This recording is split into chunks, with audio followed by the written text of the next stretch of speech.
You're listening to the sexiest podcast on the internet. Two strangers, one podcast. Subscribe to us on iTunes. Just search for Two Strangers, One Podcast.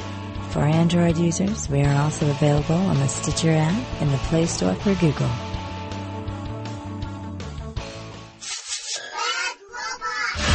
You're listening to Two Strangers, One Podcast. Now here's Chris and Kristyn. Hello and welcome to Two Strangers, One Podcast. I'm Chris. And I'm Kristyn. Welcome. Welcome! Woo! We are now at podcast ever! episode 9. Party! Now the beginning I wish it came out a little better. I kind of made it like on the fly. We were getting ready to record, but that Nine Inch Nails always seems to get going. Get you going. Yeah, because I mean when they use it in the Avengers commercial, like you and me, it always comes back to the Avengers. We're in this together now. Sing it. Yeah, American Idol, here we come. Oh yeah, I'm a rock star in my own head, and legend in your own mind. Oh hell yeah! If best singer, best everything. People only saw me the way I see myself, forget about it. I'd be on a the big screen right now. Oh yeah, I'd be rock star, movie director, mega author. Yeah, mega author. He's done it all. Best podcaster. Oh yeah, ever. Podcaster. Anything. Yeah, this is anything you touch turns to gold. This is the first step. I mean, I wrote my books and stuff like that, but this is like this is the cornerstone of the empire, and you're getting in on the ground floor. I tell you, so we're slowly working. It's a slow build. I don't want to fizzle out too fast. Right. You don't want to overexpose yourself. No, you gotta give people a little taste. Yeah, here's just the tip. Just the tip. Leave them wanting more. Yeah, of course. Whatever old Hollywood person said. And that's Chris for you in a nutshell. Yeah, rock star in his own head, man. He's famous. Just wait. I drive around and I look at like normal people. I'm like, poor guy. Yeah. Don't you know you have a rock star in your midst? Look at those schmucks. Yeah. People, when we go out, I should just run up to you and ask for autographs. So it's like, oh my God, it's Chris. You 9-to-5ers. Yeah. Don't bow down to me. It's my job to give you something to look up to, something to look forward to. You are the American dream. Oh, Lord. Hey, you gotta get you a shirt. Look, you gotta fake it till you make it, you know what I'm saying? Until we finally get actually famous. I know people who have done this, older people who have been like at like a bar or something, and then they tell the bartender, like, you don't recognize me? You've never seen me on TV? And they've never been on TV. Never. And they've gotten free drinks out of it. I was like, you schmuck. And then they go and ask, like, their friends are like, who is that guy? And people are like, I don't know. Well, that's... you don't part of me me? is like if you said... Now, okay, here's a story. I went to this place, my boy Chuck, it was called... Meow Mix? Who was at that lesbian bar? Snitches, which is actually a name for a bar. It was Snitches. It was a rock bar. Because you're a rocker. 20th Street. Yeah. And so what happened was my buddy Chuck was DJing. So me and my friends roll in there. We roll in like 15 the entourage, deep. Yeah, there's a bunch of us. We're having drinks. Now, like I said, my boy Chuck is DJing, so he's shouting us out. We got our own little corner table. Popping bottles. We're having a fucking blast. Making it rain. I had some brand new clothes. So I was kind of like rocking out, and celebrity status. So the funny thing is, I go to use the bathroom, and this guy comes to me. I'm taking a piss, and the guy's like, "Are you in the industry?" Thinking I'm like a musician or I'm in the recording industry. Yeah, and I go, and so I played it so smooth. I'm like, I guess you could say that. and the guy goes, do you mind if I give you my CD? Yes. And he gives me his CD, and he goes, all the contact information is on it, and I said, all right. He probably thought he hit the jackpot. And I said, look, I can't promise anything. Because I don't know shit. Unsolicited work is, is always kind of hard for unsolicited. And the guy, look, I made that guy's night. Yeah, you did. He's probably telling everyone. I met this. I was at Snitches. We're gonna be rich. Famous guys. He's buying everybody drinks. Oh, there was such a. I remember that night, and we had such a good time. I mean, like I said, it was a whole clique of us who just ran up in there. I'm gonna start using that. Yeah, I'm in the industry. That sounds more professional. I'm in the industry. Well, I didn't say no. The guy's like, "You're in industry." Yeah, you can say that. Yeah, well, what industry are you talking about? Yeah, I'm just gonna say industry, and they're gonna be like, "Wow." Oh yeah, you see that girl over there? She's in the industry. Don't you know who I am? Oh, yeah, you don't know who I am? Well, that's every Italian guy. Don't you know who I am? Don't you know who my father is? Yeah, my father, my grandfather. Look at this pinky ring. Oh, God. Look at this pinky ring. I went to school in Little Italy. There you go. And everybody's surrounded. I was one of the few Puerto Ricans in the school. I mean, it was like me and my other buddy. And everybody had an uncle, or all I gotta do is make one phone call. That's all I gotta do. Yeah. Don't you know who I am? You ever seen that? What is it, Mob Boys? Well, they're all on Staten Island. They're all just on that one little island, and it's just flooded with Italian. Oh yeah. And they're like, yeah, my grandfather. It's like, all right, it's over with. And let me tell you, I hate Staten Island. I mean, not the. A lot of people there do. Yeah, it's. The dump. The last time I went there, and I worked out there. I worked in Staten Island for like 4 or 5 years. I used to work in Arthur Kill Correctional Facility, and I was actually out there when the dump was still operating. So gross. And it was the craziest thing. Right after 9/11, they were taking steel from Ground Zero and driving it to the dump because. Then the FBI because the dump gave them a place to spread out the steel and investigate. I don't know what they were looking for. Yeah, what are you going to investigate? So I guess they're looking for to counteract that there was explosives in the building and stuff like that because everyone had that conspiracy that there was already and that all the Jews were warned beforehand to not go. There's all these conspiracies. Like no. So the craziest thing is to be on the Staten Island Expressway with like 8 police cars. Surrounding a truck, like a big, giant flatbed truck with all the steel on it. That's crazy. So they could take it to the garbage dump.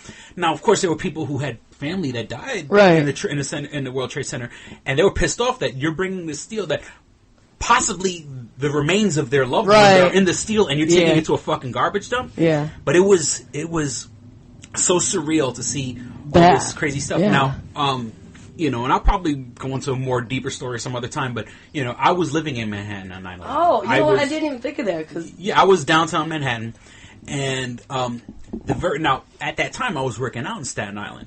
So, the day of 9/11, and I'll tell more of the story probably in another episode, but that day, of course, New York City was so chaotic that the city, the island, Manhattan, the island was shut down. Mm-hmm. You're not coming in, you're not getting out. Yeah.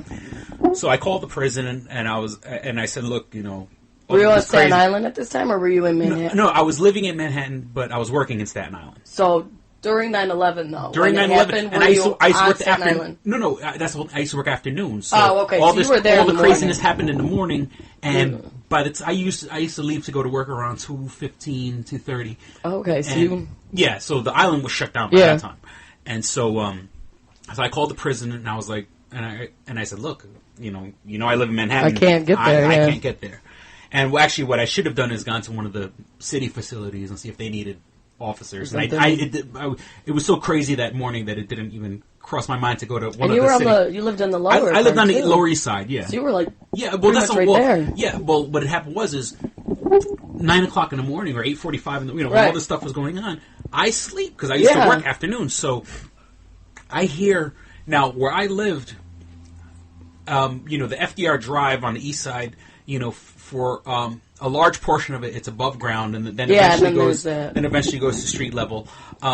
While it was still up in the air, I was basically, long story short, I was living on the 3rd floor. Okay. So if I opened my window, you can see the cars. I could wave to the people. Like if there's traffic, I could wave to them. They're right there. I could flip a coin from where I was staying. I could flip a coin out my window and hit a taxi. You know what I'm saying? That's how close I was to the FDR. Have you ever done that? No. But I used to wave to the people in the afternoon because I used to tell my friends. So I used to goof and just throw pennies in. No, not throw pennies. But you open the window and you just wave to people. 4:00 and the FDR Drive south. Woof. It's a fucking, it's a parking lot. Woof, yeah. So you wave to the people, you go up and just, you just, wave like a madman. And they're all pissed. Make the people laugh.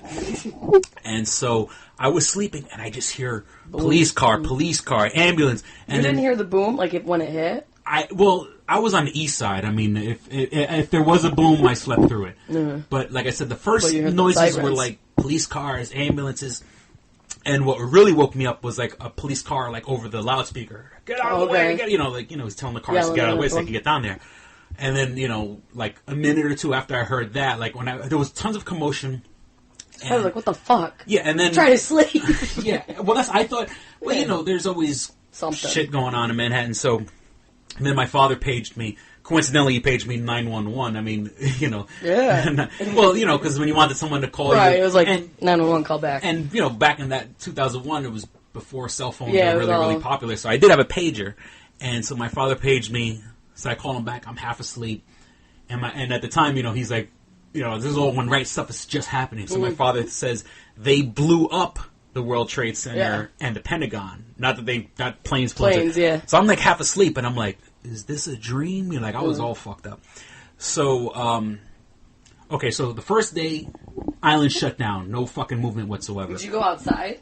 I went outside and... Could you see from where you were? From where I was. If you go down, for anyone who knows downtown Manhattan, Madison Street. Mm-hmm. Madison Street, for all intents and purposes, is like a straight line to the World Trade Center. There was papers and debris blowing through my neighborhood, downtown Manhattan. It was crazy. And I have friends that were in, what's it called, Far Rockaway, which is like, across the water there. And they said they even had like money that blew over all that water and was on like their area. I was like, that is a far way to go. Yeah. That's how far it was pushed out and the wind took it. I mean, the stuff in the air, stuff was hypothetically 80 stories, 90 stories, 100 stories in the air. I guess it could technically carry. But we did have papers. And like I said, we're on the east side, so I think if you were going exact straight line, we were 3 miles away from Ground Zero, from west to the east side. And we had shit blowing through our neighborhood. Sure, yeah. And and I remember going down and looking down Madison Street because that's where everyone was. Yeah. Everybody was just panic, running. Actually, the opposite from panic. Really? Everyone was fucking stone cold. Everyone was just like standstill. Yeah, you looking. See, like before everything came crashing down. Well, I mean, people are just staring, like. Yeah, no, there weren't like clouds going through my neighborhood, but I mean, there was paperwork going through our area and stuff like that. So, our phones went because all the landlines died. And they actually, what they did was they had, it took them about a week. It looked like 8 payphones on like a thing that you drag behind a truck. Not drag, but like a thing you put on the back of a truck that has like 2 wheels and a hitch. Okay. So they had one of those with 8 payphones on it. And they put it in our neighborhood. And it was a free public telephone for everybody since our landlines were down. I didn't know they did that. That's cool. But I mean, it sucked because if you wanted to use the phone, you had to walk outside. I didn't know that they did that because I knew like power and all that was out for so long. Well, it's funny. I guess they had that ready for us. Right? You know what I'm saying? But they had shit in case the the power lines go down or the phone lines go down. Phones for you. So it was like a cell phone because it had like the little swirly cell phone antenna on top. It had like 3 or 4 of them on top of it. But it was like 8 payphones. So you'd have to stay there. You had to wait. You'd hear a click. Then you hear a dial tone. And then you could dial out. But then you would hear it redialing. It's all this crazy. So once again, the island shut down. Now it's the next day. Okay. And they're saying there's no civilian crossing of the bridges. Only emergency vehicles. So I call the prison and I'm like, look. You're just out of work for a minute. I'm like, what am I supposed to do? They're saying only emergency vehicles. And my sergeant goes, asshole, what the fuck you think you are? Get your ass to work. You're trying to get out of it. He goes, you're an emergency vehicle. You're a law enforcement. Get your ass to the prison. So I go. Listen, jackass. And, being a correctional officer, you have your shield, you have your ID. So, I go and I take the ramp to the Brooklyn Bridge. There's a cop there. Of course, You know what I'm saying? So he stops you, and I show him my shield. I show him my ID. I say, look, I work in Arthur Kill Correctional Facility, da-da-da-da-da. So, and then, he goes, okay, and let me go. Yeah. So, it's the day after 9/11. It's 2 o'clock in the afternoon, 2:30 in the afternoon. I'm the only fucking car on the Brooklyn Bridge. That is creepy. And in my rear view, it's the smoke leaving up from ground zero. It was like something like Am I Legend or I Am Legend? Yeah, it was Apocalypse Now. It was so fucking creepy because since both sides of the bridge were shut off, the only people on the bridge were people like law enforcement and stuff like that. So nobody's there, and you just see... It's just me in the middle of the day. Sun's fully in the sky with a big giant smoke coming. Tower of smoke because the smoke was rising out of ground zero for a month. Right, yeah. For a month. I heard that. Stuff. That's why, like, those people have, like, inhalation. The the rescuers that went down there because there was smoke. It was stuff on fire for a fucking month. You know what I'm saying? I can't. Like the internal flame. And I wouldn't. Yeah, I would definitely not make a joke about it. But I mean, this shit was on fire for a month. Why not shit? Excuse me. I know people lost their family members. Have you seen the new? What do they call it? The Freedom Tower. Oh no! No, just the memorial that they have for it now. I don't know if it's, is it finished? Most of it's done. When I went, it's basically the two ground zero spots, and they put all around, like, it's waterfalls. Oh, okay. And it's supposed to be like, that's the basement, and then all around. I think it's not, like, it has people's names in it, but I think it's mostly, like, firefighters, their names, not, like, people who work there, so I don't know. And then there's a museum that they have, but when I was there, they were working on that. They didn't have that done. Yeah, I don't know. So I don't know what they're going to... I think it's done now, but I don't know what they're going to have in there. But it was just basically like a big park. Like, they had grass, and it just was, like, so eerily... Like, there was people there, but it was quiet. Yeah. It was really nice, but, like, sad. Like, if you're looking at the basement of where... Well, it was really nice, but it was just quiet. I drive by there a million times, but it's just that they have like the construction gates up, so I haven't had a chance to really see. They still have that all out there, but now when you go in, it's a free tour. So we went this winter. So when you go in, I mean, you're going through. It's like going in the airport. You're going through checkpoint after checkpoint of taking everything out. They make you take your shoes off, everything. And we thought that was going to take a while. It really didn't. I mean. They had it's set up so there's so many. But that's crazy. Yeah, like what other thing do you visit where you where you gotta do? You have to. It's just like the airport. Check. It's just like it. Like they have it set up. They got if you have a bag, you put it in there. They check everything. Wow. And then you gotta like walk kind of a ways around. But I think that was just because it was under construction. So maybe, but because it was kind of a ways like uphill to get in. But then when you go in, it is like eerily quiet. But it looks like a really beautiful park. Yeah, like people it's being really respectful and stuff like that. And you just look. It looks really cool, like how they did it. It's really nice. And I think though, because when you're just looking at the names, I think it was just like they just did like the servicemen so far. Yeah. So I don't know how they're gonna do. I don't know what's in that museum though. It wasn't open. Yeah. But it looks really nice in there. I mean, you obviously can see from the road they're building the Freedom Tower. Yeah. And, like the funny thing is, I have a couple of pictures. I mean, it's on different cell phones, but I have like pictures taken.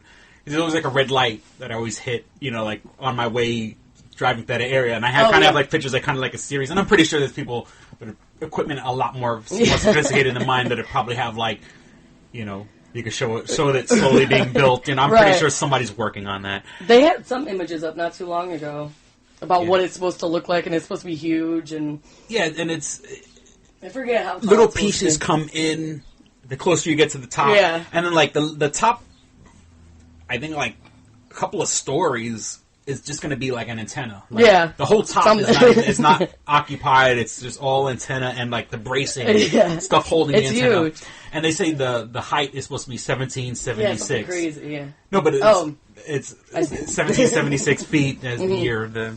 We had we were there in the winter, so they had right outside there was like the Occupy movement. It was kind of cold, and you know how you New Yorkers are with the cold. There was literally like 2 people out there. Well, like, all right, go home. Who are these people starting an Occupy movement in fucking October, November? Exactly. It started now in spring. Then it started like dying down. I was like, that's because it's getting cold. Nobody wants to stand out there. I'll occupy now. It's gorgeous outside. Because we drove by, because we stayed in a hotel down there, so we had to go by that area, Wall Street and all that. Yeah. Like in the morning we went, and then we're like, what are all these cops doing? There was more cops than people there. So we're like, oh, there's the movement, and it's like a block, like in between the block there's like 10, 12 people. And there's so many cops, and we're like, oh my God. Yeah, and then later in the day, there's 2 people standing there. We're like, oh God. Yeah. Go home. If I'm going to start a protest that involves being outside, I'm going to start in the April, winter. May. I'll go stand outside now. Yeah. I'll be out there all day. Right now, today's a gorgeous day. Perfect. You can have some hot dogs on the street. Yeah. Just go there with a Make beer. it an event. You know? Jam out to some music. Yeah. Like a It's like your own festival, little, you know? it's your own little festival. Yeah, it should have started that way. Yeah, it kind of died down then. And it's the same thing like up here. I mean, up here with the colder here. weather. They tried here. Occupy Rochester, and I'm like, who the fuck? It was still cold out. Like people are like, I don't understand. It's just starting to political beliefs, but I'm not gonna fucking freeze to death. I can't make a change if I'm makeshift tents. Like that is not warm. Yeah, it's a tent. It's probably colder in the tent than it is fucking outside. And they're like, well, now you gotta leave. And they're like, okay. Like, they don't even put up a fight. Fuck that. Okay, sure. They're like, all right, I'm packing up. That's Thank you. Thank you for finally kicking me out. Yeah. I could use your excuse of... Thank you very much. They're like, lips are blue. Police state. Thankfully, and the best is, like, half of them don't even really know what they're fighting for. Yeah. Like, some of them get the gist, and then some it's just like, you're just now just joining the cause. Just because you're unemployed and you got nothing to do sort of thing. Yeah, it's, I mean, I'm all for you got to speak your mind, but if you don't really know what you're fighting for, don't speak on camera. Look, I'm a person. I've paid fucking credit card bills. Exactly. I've paid a 29% credit card bill. I've paid a mortgage. You know what I'm saying? If anything, I should be out there protesting. It's usually the smart ones are the ones that are staying in. I've paid fucking bills. Don't You'll hear my political when I have to vote. That's when I'll do my protest. I don't need to stand out when it's freezing. Yeah, have the snot frozen to your face. What bills have you ever paid in your life? You're talking about the banking system. You're like 20-something. Exactly. Like, half of them don't know what they're... The people with real economic problems are at work now. They're trying to make ends meet. I don't have time to sit outside. I got to work my fucking, and then they get all $7.50 an hour job. Then they get all nasty and, like, they get all crazy. They were, like, taking shits on, like, the cop cars. Like, now you're just being an asshole. Yeah. Like, let's clean up after ourselves. Like, they're all, like, fighting the police. Like, chill out. Yeah, you get it. You're taking it to a whole new level. And I remember what the job I had at the time, I was talking to a woman who, like, actually, and I guess, and not to say that you did also, but, the Occupy movement basically became like a tourist attraction. Yeah. Like, we went down to the like, Occupy we're like, oh, that's it. And there's two guys who are like, fight the power, man. And we only stumbled. It's a tourist, come on down. We only stumbled upon it because we were by there, like, our hotel was, and then, like, we drove by it, and it was like, oh my god, what are all these cops doing? And then, well, the craziest thing, 12 people. Like, after 9/11 was cops started to drill, in case there was another emergency. Right, yeah. Police. So, after 9/11, you would see 15 police cars in a row with their lights and sirens just going. Right. And it's so funny to see people who, like, aren't from New York City. They're like, holy shit. You see 15 police cars, sirens blaring. Like, shit's going down. And they're practicing to get to, and it's also getting people aware that when you see these fucking police cars, move out of the fucking get the fuck out of the way. People like stare or like get in the way. It's like get the move. I got that New York driver mentality. Like, get the fuck out of the way. But the light's green. Now that I've been doing like this EMT course, I know a few firefighters now, and they all say it was a tragedy in itself. 9/11, of course, nobody wishes for that, but it was also great in the aspect.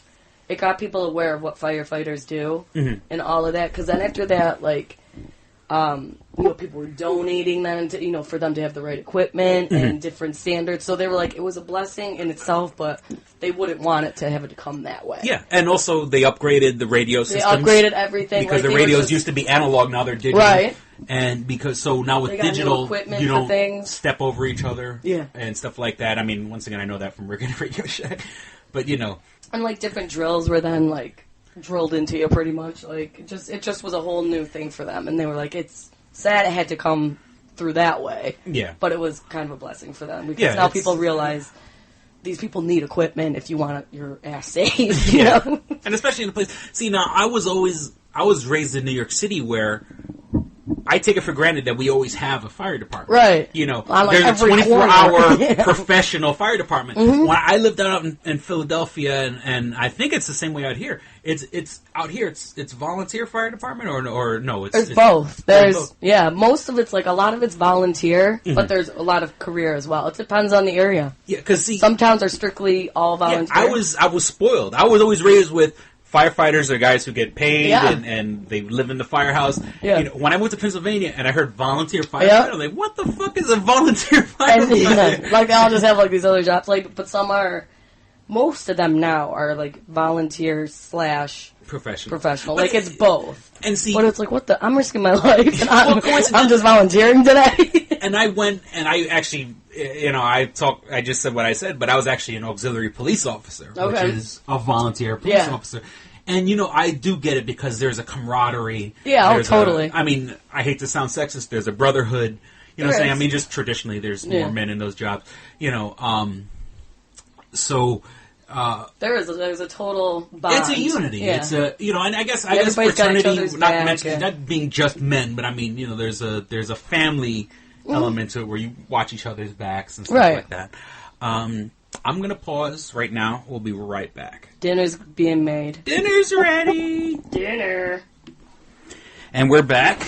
Chris is making dinner. I was making frozen baked ziti, and I try to be slick and try to like. I cut it in half. It should take half the time to cook, and well, logically, yes. In the cooking world, no. In the frozen food industry, that's not how it works. Yeah, still frozen after how long? 40 minutes. 40 minutes at 375, and it's still frozen on the inside. Dinner's ruined. Well, dinner's just going to take a little longer. Yeah, they're just going to have to wait. Sorry.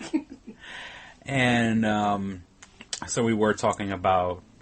Because the little camaraderie. The camaraderie of, you know, I get it. I totally get why people do stuff like that. You know, it's a brotherhood, and, you know, you have to put faith in people, you know what I'm saying, because you're putting your life in their hands. You know.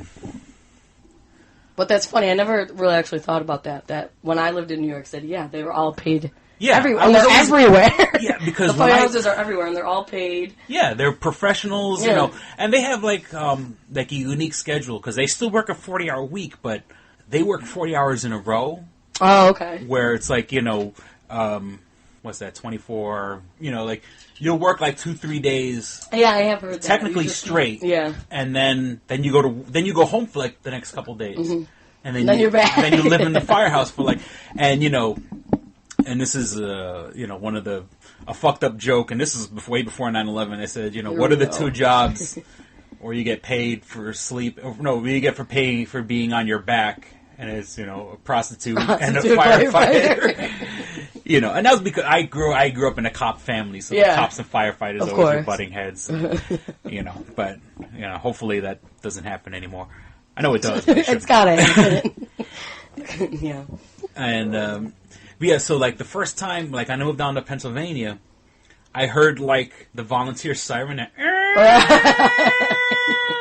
Now, they don't have that in New York City. I was always, maybe from watching old Twilight Zone episodes, I always thought that was the siren, like when they're going to drop the bombs. Okay, like, yeah, you know, like get your ass under a table, you know, under the bed. Here comes the nuke. Yeah, here's you know, the Russians. So the very first time, and I remember you jumped under a table. I'm by my window. Pushed women and children out of your way. And, you know, and I'm washing dishes at the time, and so domestic. It's that window right over the sink. The sink, yeah. And and we were right by the house, which I guess why our rent was so cheap, because that shit is annoying. And I was like, what the fuck is going on? This is it. It's happening. You know, and the only other person I knew was my boy Anthony. We're both from New York. You know what that sound is? No, what'd you do? I think we're gonna die, bro. What's going on here? And then I talked to my coworkers, and they're like, "Oh no, that's the you know the." You didn't see the truck come out, or could you not see the building? I think it. I mean, they were next to us, but not. I couldn't see it from the window, but. You know, the first time I heard that siren, I thought, oh shit, the Russians, the sneak attack, the Russians. Get in our bunker, hurry! The Berlin Wall is down, communism's dead. Yeah. It's happening. It's a sneak attack, those sneaky bastards. Those sneaky bastards. Last words. Those sneaky bastards. And so it scared the shit out of me. So, you know, I take it for granted that pretty much the whole country has volunteer firefighters. It's pretty common, but I didn't. Yeah, now that I think about it, I mean, they were just on, like, every corner, too. Like, you know, because I had friends that are firefighters and family members that are firefighters, but, you know, it I never learned about volunteer firefighters until I left New York City. And, you know, and then like, but like New York City, like when I took my EMT course, it was volunteer EMTs. But I mean, that stuff, like, you know, it gets you to learn your craft. It gets you, you know, throws you out there. Because, basically, like, to work for the city, for EMTs, you have to have volunteer experience. You have to have, that's a thing. Yeah, like 120 hours or some shit like that. I forgot how it was because I haven't, you know, years ago. I certified in '96, and, you know what I'm saying. So, it's obviously been a long time since then, but yeah, it was something like you needed to have X amount of hours under your belt. And some people did it. Some people did it just to get it out of the way. And some people did it, liked it, and kept doing it. So there are volunteer. But the funny thing is, the volunteer EMTs in the city, it's all moving old people, taking old people to the hospital, taking the 500-pound man who lives on the 4th floor of a walk-up down the, you know. Now, one time it was like across the street. We were walking. I don't even know where we were coming from, but a clearly homeless man. Just whatever was going on with him, just kind of laid out in the middle of the sidewalk. Nobody stopped and did anything. Finally, my roommate was like, I can't just walk. I mean, he was just laying there. And we were like, I don't know like, what happened. So she ended up calling the ambulance, but so many people just walking by, and it felt awful. And this is in New York City? Yeah. I mean, it was just like, he just kind of collapsed and was just laying there, and we're like, I'm not touching him, obviously. And people are just walking over him, like, oh my Lord. She's like, I can't leave him. And she was from Long Island. So she ended up calling me. We walked away. We didn't even wait for the ambulance. I'm like, I'm going to the apartment. Yeah, there's a guy here. Come get him. Yeah, they're like, I don't know if we're here. He's just laying there. I don't think she said homeless man on the, because they probably wouldn't call him. But it was all like, people just walking over him. And it was on like First Avenue, like, it was pretty crowded. Yeah, and New York City ambulance take 40 minutes anyway. So. But he just collapsed and just laid there, and we're like, something isn't right. Let me tell you, growing up in New York City, you grow a callus to homeless people. It's awful. You know, it's you know, and the funny thing is now homeless people go to places where tourists are because they know real New Yorkers aren't going to give them a fucking dime. Some woman that like pretended, I forget, it was like some investigative thing. It was a couple of years ago. She like pretended to be homeless for like a year or something like that, and she made like $30,000. Yeah. She made something crazy like that. It was like, maybe I should try it. I don't know. Get a little hat, just rub a little dirt on me. God.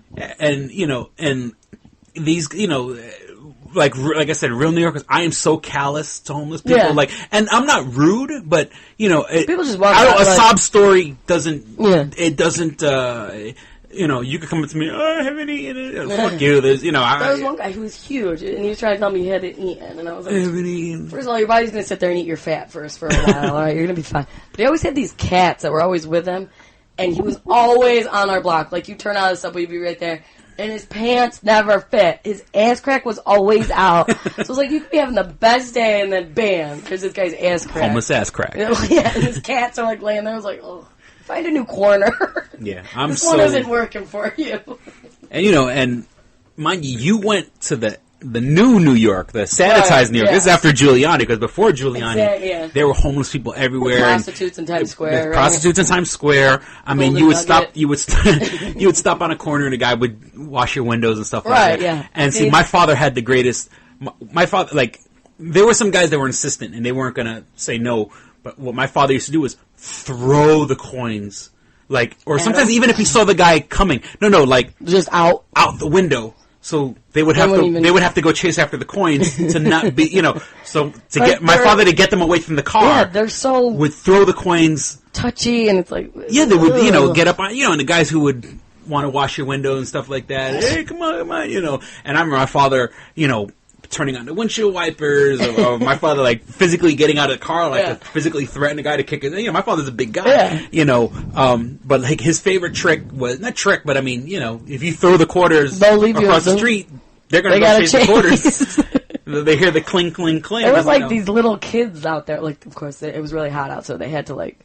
They were just selling water, like in water bottles. Oh yeah, it's like come up with something else. Well, and these little kids are just out there because that's like it's a nice legit hustle. Yeah, and eventually the cops would come by, but they were usually out there for a good getting their son. The best spot. Well, I mean, and it's funny. It's for New York City, but if you're in Jersey, about to go through the Holland Tunnel into Manhattan, there's a guy right there. There's this, and let me tell you, because I lived in Jersey and had to commute into Manhattan. Yeah. So, there's a guy, and I get the summertime, but I would see him in the wintertime also. Same guy. With water? Yeah, same. He had glasses and, he's working hard for his money. Yeah, man. I mean, but then again, if you think about it, even if you sell, you buy that shit wholesale for 20 cents and then you sell it for $1, it's a profit. It's pure, it's almost pure profit, other than breaking your back he's an entrepreneur. The investment in your time of actually being outside. Frozen. But, because ice, you could go home and make ice, you go home and freeze blocks of water and put it in your cooler and, so, in my experience was the guys by the Holland Tunnel, That's the money spot. Yeah, but like I said, even before Giuliani, it was that's why homeless people don't faze me. A guy can come to me with the biggest sob story and I got nothing for you. Well, okay. Now, I worked in the prison, so did you? You've never mentioned it. No. Well, so or was it Staten Island or Philadelphia? So this is this is in New York. Okay. But I lived all over the place. This time I'm living in Brooklyn. Okay, and this is so. I see now. I stop at a gas station, and this is when I was still married. I stop at a gas station. And, I put my name all over this. My last name's Coloooooon. So I stopped to fill up gas. Now, this gas station is across the street from a homeless shelter. Okay. So I'm putting gas in my car, and I hear, Mr. Coloooooon, how are you? And it was one of the inmates that I dealt with in the prison. Yeah. You know what I'm saying? And that's why they allow correction officers to carry weapons outside because you can run into these guys. Now, luckily, I was one of the more relaxed, chilled officers. So they would suck if you were a dick and they came after you. Oh yeah, that's the whole thing. I'd be terrified. Like I said, 75% of the prison population is from the 5 boroughs. Chances are you're going to run into somebody. And I probably have about 6 different experiences with inmates. Seeing them outside the facility, and they recognize you because when you work in a prison, you see 80 guys, 60 to 80 guys every day. They see the same people. They see one person. Yeah. They remember you. They could tell by the way you walk. They could tell by your face. So this guy saw me, Mr. Coloooooon, how you doing? And like I said, it's a gas station. It's right off. It's on Atlantic. Is it Atlantic? Yeah, whatever, in Brooklyn. It's across the street from a men's homeless shelter. So I see the guy, and he was an alright guy. So I said, and I gave him $1. All right, here you go. I give him $1, and let me tell you, the fucking guy, he vanished into fucking thin air. I did not see him after I gave him the money. He was just gone. The guy must have fucking levitated away. I did not see him walk away. I gave him $1. I turn around. I turn back. He's gone. I don't even see him up the street walking. He didn't even say bye to Mr. Coloooooon. Yeah, he's just. But it's obviously he's gonna go get drugs or whatever. Yeah, with his $1. Or maybe he already had the other $4 or whatever, and and I give him the last one to make a $5 or whatever. So I go. And what happens is, and I told my wife at the time, and this is when I was with her, I ran into inmates all the time, where I told her, I said, look, if I tell you to keep walking. Keep walking, yeah. Because if I'm going to run into a guy, at the time when I actually cared for her, I said during that time period, I don't want you to get hurt. So if I tell you to keep walking, but obviously this wasn't the time I could tell her to keep walking because she's in the car. So I locked. Oh, she was there with you. She was in the car while I stopped to get gas. Okay. So I locked the doors to the car. Because I was really thirsty and I didn't want to go into the store. So I locked, and I said, if anybody comes up to this car, you honk the horn. And I did, at the time I had my gun on me. I was like, I'll fucking blow a guy's head off if I have to. But that guy that I saw, he took the money and ran. Nobody knows where he I didn't have to worry about him. So, I go, now there's a homeless guy who opens the door, he opens the door to the gas station to let me in. Here's $1. The seat. And so, so what happens is all these nice services are what I care about. Yeah. Here's $1 for opening the door. Opening the door I can open. And so he goes, he opens the door for me and I walk by. He goes, oh, you ain't got no $1 for me? And he goes, what about that guy? I said, I knew him in a previous life. Because I guess technically I did know him in a previous life. And, and I went, but the guy giving me the stink eye, I'm not going to give him $1, but I gave that other guy $1. So it was like, so you'd run into inmates all the time, I ran into a guy, one of the big, have you ever been to the San Genaro's Fest? No. It's in Little Italy, it's on Grand Street and Mulberry, the main intersection. is Grand and Mulberry, which is like the heart of Little Italy. And it's a big Italian festival. They celebrate Saint Genaro. Yeah, and it's of all the street fairs, it's like the most famous street fair in New York City. And so I go to street fair, and once again. And now this time I'm with my wife and we're with another couple, Mr. Coloooooon. No, it was another guy, but like everybody. How they talk. Everybody, because they're so happy to see a face. That's how they all talk when they come out. Mr. Coloooooon, how you doing? And so she was with a couple, and I said, keep walking. And she was with the other couple this time, so I'm like, I'll catch up to you guys because there's so many people there. Yeah. They weren't going to get too far anyway without me. So the guy, and I stop only because, I don't want to piss him off. I don't want to be rude, you know what I'm saying? And plus, you do want to get on his bad side. When you work with someone 8 hours a day, you kind of build a bit of an affinity for them. You want to see if they're doing all right. You guys doing all right? And the guy, all those street fair people are all drug addicts anyway. I mean, I hate to say it. You go to the street fair, everybody is high on crystal meth and crack, and they're fun. Like, you don't join a carnival because you did well in school. It's all ex-cons and stuff like that. And so I'm talking to him. So then he goes, we have a little talk and he's doing all right or whatever. And he gives me like this little stuffed chihuahua. Here, give this to your wife. And so I don't want to be rude, so I took it and I'm like, okay, whatever. And like, as soon as what are you going to do with that? Yeah, like, it's one of the prizes. You know what I'm saying? Like, take it back. So like, as soon as I got out of like, where he can see me, I just threw it in a fucking garbage. I was like, I'm going to fucking give this thing to him. Did you give him, it's probably got like drugs inside. Well, he carried him in. One thing is, I knew, and I know we're not supposed to know this and we're not supposed to know people's personal history. I knew the guy had tuberculosis. Oh, okay. So he had tuberculosis and he was prone to seizures. Oh, double whammy. So the whole thing is that, when a guy has a seizure, one of the first things a lot of people do is they go and, even though you're not supposed to or whatever, a lot of people go and grab him. And so he would fall, and the inmates would go to grab him and he'd say, hey, you got tuberculosis. And they park like the red fucking sea. See ya. I mean, I took it, I should, well, it's not like I'm divulging this guy's I'm giving out his name, but, this guy had tuberculosis and was prone to seizures. And the funny, he was like a white guy in his 40s who loved to play basketball with the black guys in their 20s. And so what happened was, he was in shape, but that's the whole thing is that when he wore his body out, he would wear his body out from playing basketball in the hot summer sun, and then come back to the unit and fucking have a seizure because he was all fucking exhausted. He really took care of himself. He's like, well, whatever. So this guy would constantly, and like he'd have a seizure like right in front of my desk and fall and hit his head on the edge. Day? Because the genius would go out and play basketball with guys half his age, and then I hate to say this is a white boy too, and he had a seizure on my desk. Here he goes again. Hit his head on the edge, and then I have to put a paperwork on this guy and bump on his head and make it look like I didn't fucking hit him with something. Just every day as a seizure. That's gonna wear your body out too. All right, and we'll be right back. Hopefully the ZD's done.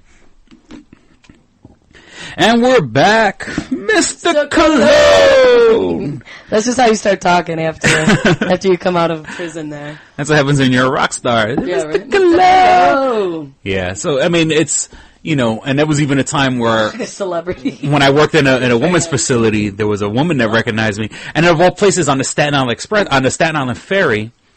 You can't get away from her. Yeah, and that's the whole thing is that... My car was in the shop... And I needed to go, don't ask me why, I lived in Manhattan. I lived in Manhattan, but I was going to see a doctor in Staten Island. And... Sounds about right. Yeah, so I had to take like a subway to the ferry, and then once I got off the ferry, I had to take like a bus, and the bus went like all the way around Staten Island just to, it was literally, I spent like 7 hours that day in public transportation between like the bus, the ferry, and to do that. Yeah, for a fucking hour-long appointment with the doctor.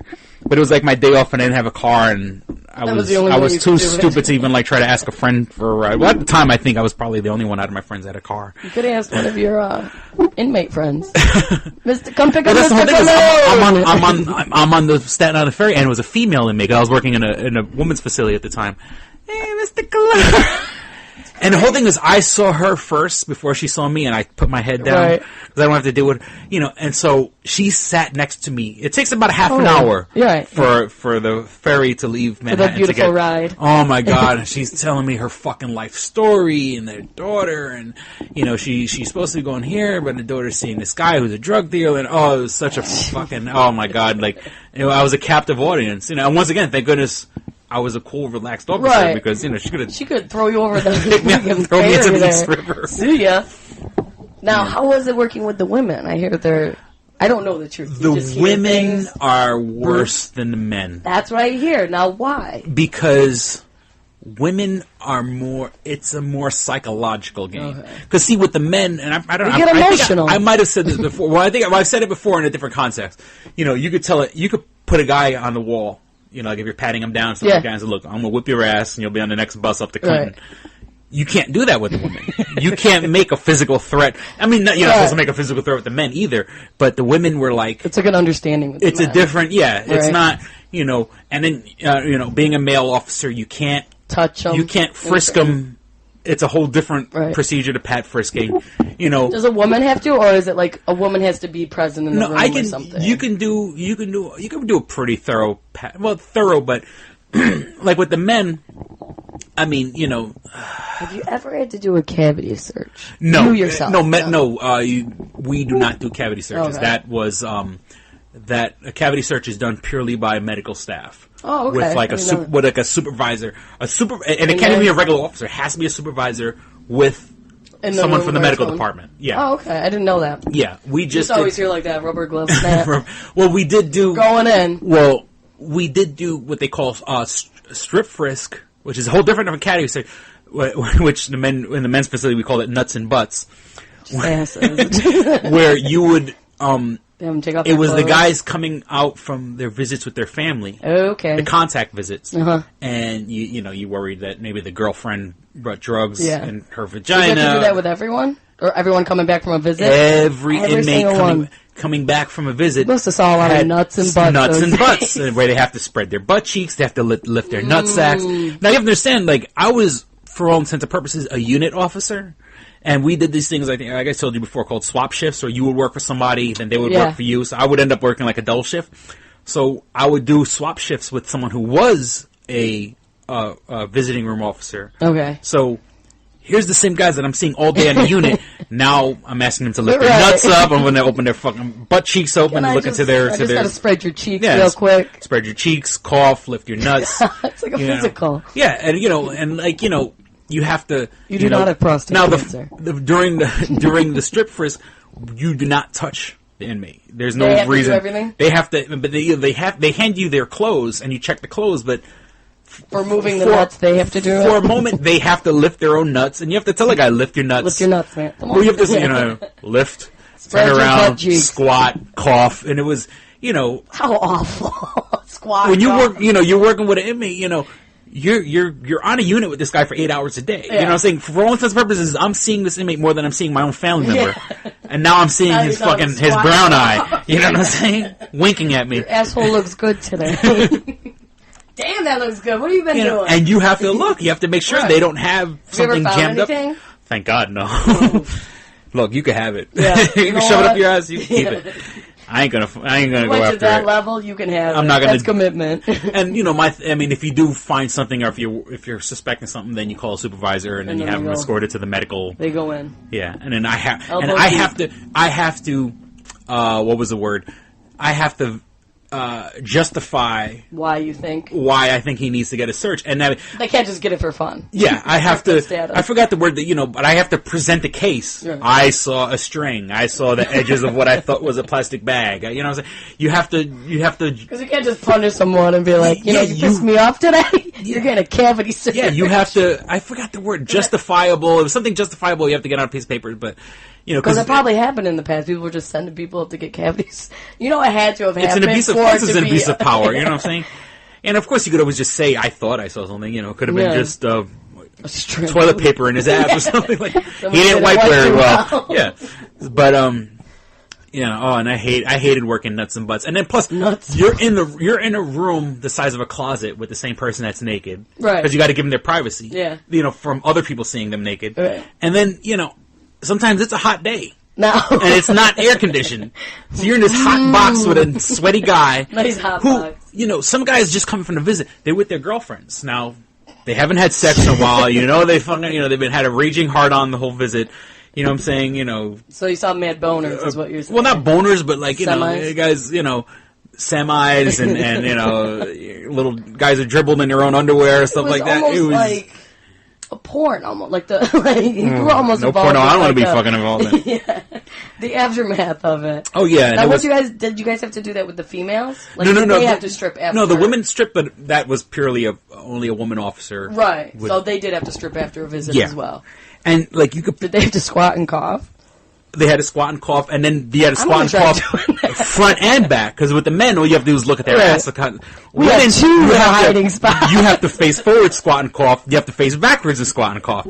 So, you know, but like we would pat first the women, and like the way you would check breasts, it was like you would use the blade of your hand, the bottom part of your hand, down in between the breast, and then across under the breast, like you know, because you weren't supposed to touch the nipple. You can't. And you're a breast man. You can't. So you just had a hard on every time. Trust me, these girls that worked there, you did not want to put your hands on them. You know what I'm saying? There were some pretty girls. Don't be wrong, but for the most part, fucking dogs. You know, but you had to like, you know, a certain way. You can run your hand under the breast, you know. No squeezing. Yeah, no squeezing.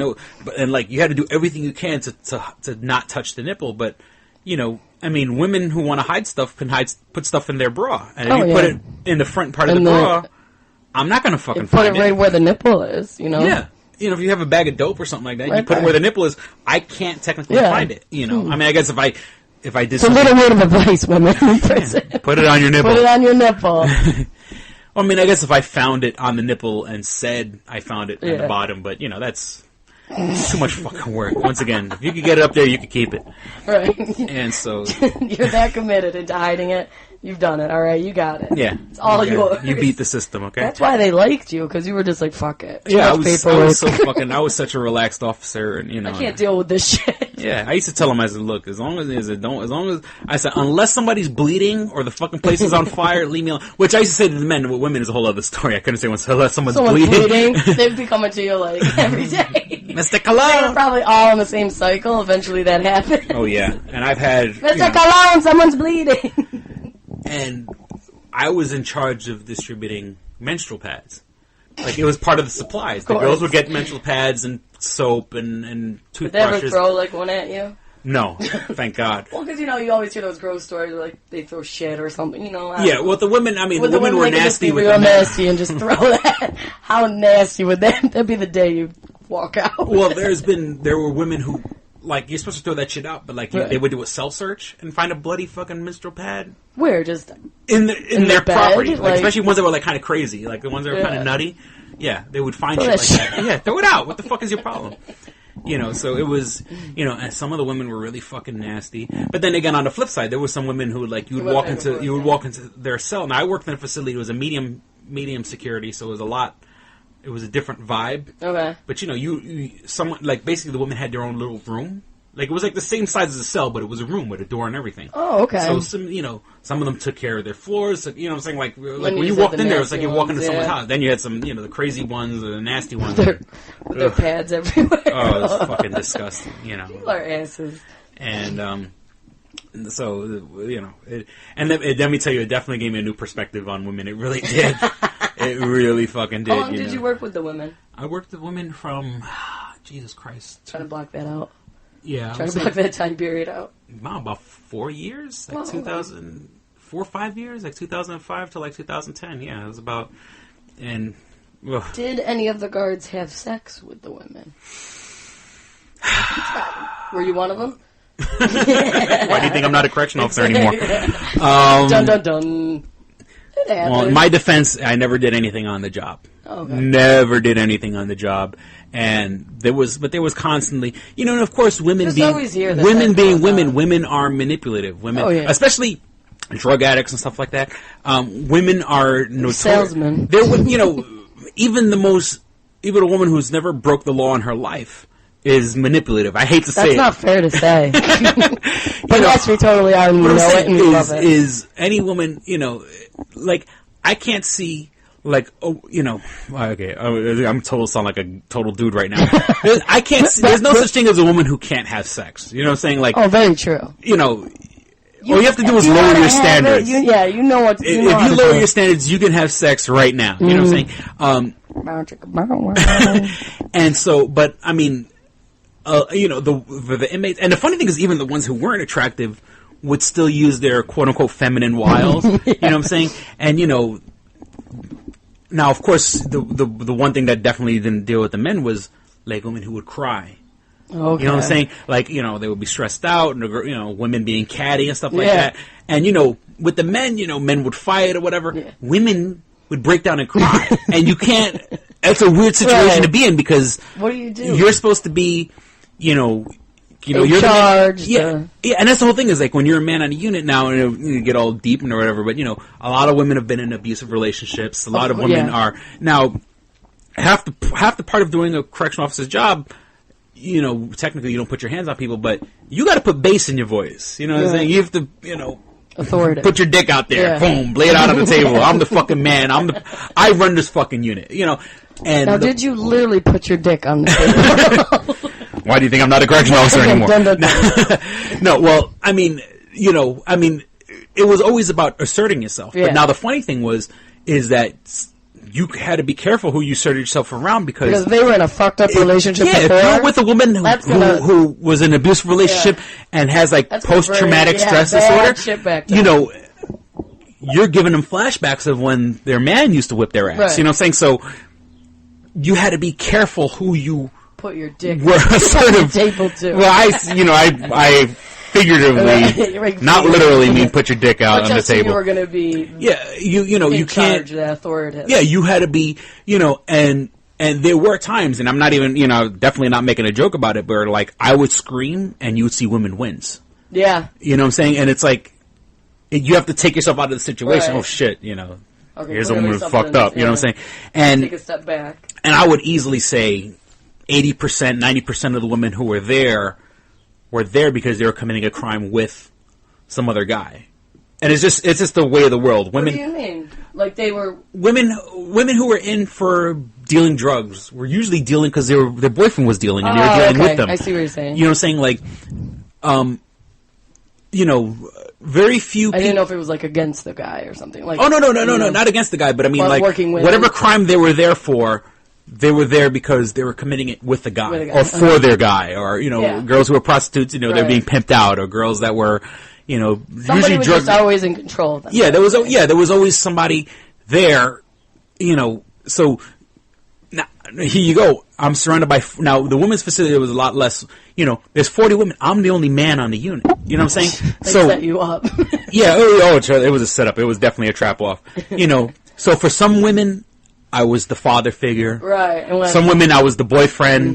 Mm-hmm. Some women Mr. Cologne. They would have a relationship in their fucking head. Oh, you know what I'm saying? And, that long. Oh, Mr. Cologne. And, now they would offer you food and stuff like it. Because some women, they have that, like, I'm going to take care of my man. Mentality. And so, with the men, men offered me food.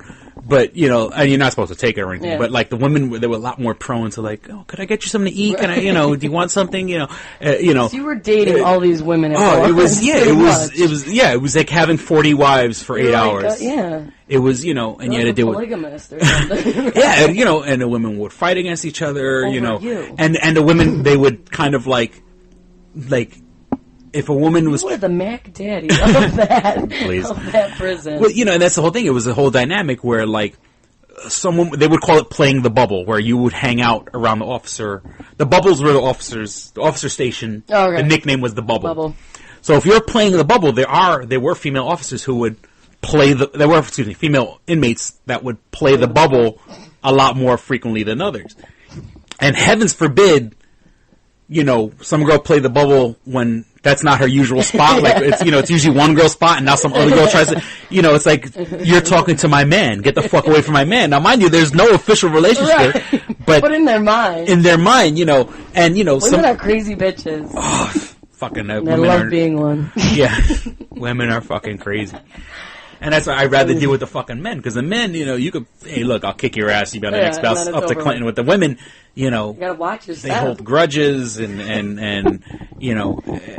they're catty and they fucking remember everything you said. Yeah. You know what I'm saying? And, if I just let something fucking slip, they'd remember that shit like a month later. And they wouldn't even how's your car? And I just say, I'll be late. I'll say, I'll be talking to somebody else. Oh, my car I was having trouble with, this and this and that. Like a month later, how's your car? Did you get your brakes fixed? Jesus Christ. Fucking women remember everything. Not only that, they probably had sleepless nights over it. They're like, I wonder if his car is fixed. Is he going to be on time? Yeah. Oh, trust me. Yeah. Because since I was more of the relaxed officer, if I was late, and I'd start my shift at 3:00 and they'd see another officer there at 3:05. Oh shit, Mr. Cologne's not coming in. What the fuck? We're going to be in for... How can I play the bubble?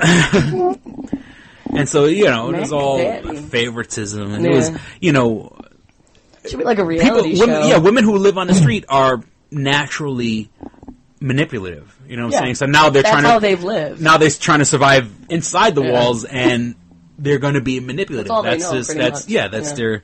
So... Bitches. Yeah, it was definitely an eye-opening experience. Fighting over Mr. Cologne. Mr. Cologne. Mr. Cologne. That is awesome. Well, we're coming up on we've passed the 1 hour mark. Always going past it. See, we have so much. Bitches. We have so much fun. Time just totally flies when we're talking to you guys, and thank you for joining us again. Thank you. Pimp it out. Once again. You like this show, share it with your friends, go back, listen to the old episodes if you haven't heard them yet, listen to the actual progression of how the show's slightly gotten better. We're actually fixing our microphone problems and such. So, once again, if you want to support the show... Which you do. I'm not asking money for nothing. I'm selling comic books, video games, heavy metal memorabilia. You can find it all at www.doublejackpot.us. Click on the link for our eBay page. There's links to this podcast if you somehow came across this podcast in some other form. www.doublejackpot.us. There's links to our Twitter account for all the updates. Please subscribe if you're finding us on iTunes. If not, look up Two Strangers, One Podcast on iTunes. Subscribe. I'm working on, I haven't gotten an official word on it yet. I'm working on getting our podcast on Stitcher, which is an app for the Android. So now there's no excuse. If you have an Android phone, you can listen to us on Stitcher. If you have an iPhone, you could already get us on iTunes. But I think if you have an iPhone, you could probably get us on Stitcher also, because I think Stitcher is also an app for... I think so. I think you're right. So... in a little bit, there'll be no reason for you not to be able to get our podcast. Please subscribe. Visit www.doublejackpot.us. What is it? www.doublejackpot.us. Yeah. Mr. Cologne. And once again, thank you very much for listening to Two Strangers, One Podcast. I'm Chris. And I'm Kristen. Thank you. Thank you. Right, here we go. Bye. Bye. Double Jackpot. What is it? It is a self-published book by Christopher Coloone. Chris Cologne smells good to me. But look at her. That broke that fucking cold little exterior. He's like, hee. But it is spelled Colon. Him punny. But Double Jackpot is a book about a comic book artist, Eric, who is in a loveless relationship with a materialistic I feel you, Eric. Lynette. Oh, fucking, are you sure I didn't write this? Sounds hauntingly familiar. He starts cheating on his girlfriend with a more creatively supportive woman, Nadia. Well, I gotta meet her. Where's the Nadia? There's your summer girlfriend. Summer Nadia is Nadia. Nadia? Yeah, I think Nadia spelled with an A. All right. Both Lynette and Nadia play the double jackpot, the largest payout in lotto history, much like the recent Powerball. Both girls play his birth date as the winning numbers. Eric is now stuck between two of the country's richest women. Who will he choose? It's not that simple. This is a clever fucking idea, man. Is. Look at her. Fucking, she's impressed. I am. She got some summer reading. Christopher Coloooooon smells real lovely with an original idea. This is. I've never heard this before. I haven't either. This is a self-published book, much in the indie spirit as Kev's Clerks. Oh, you don't even need to name check me. This is just a good idea. You could stand on your own, man. You don't even have to be like, hey, remember Clerks? This is nothing like that. This is way more original than Clerks. This is a good idea, man. Why didn't I think of this? I need something to read. This book is part of the Comic Books, Heavy Metal, Video Games Trilogy Book 2. Odd I See, A Tale from the Road, coming soon. Right on, man. It's part of a trilogy. This is the first part. Way to write, man. He's seeking a literary agent. Motherfuckers, anybody out there? There ain't no literary agents listening to the show, I assure you, sure. Sure. I assure you, sure. But somebody know a literary agent? Hook a motherfucker up! Chris Coloooooon come up with an original idea. I should tell Raskin. That's a good fucking idea, to be honest with you. That's a fucking rom-com right there. Megan, get Raskin on the phone.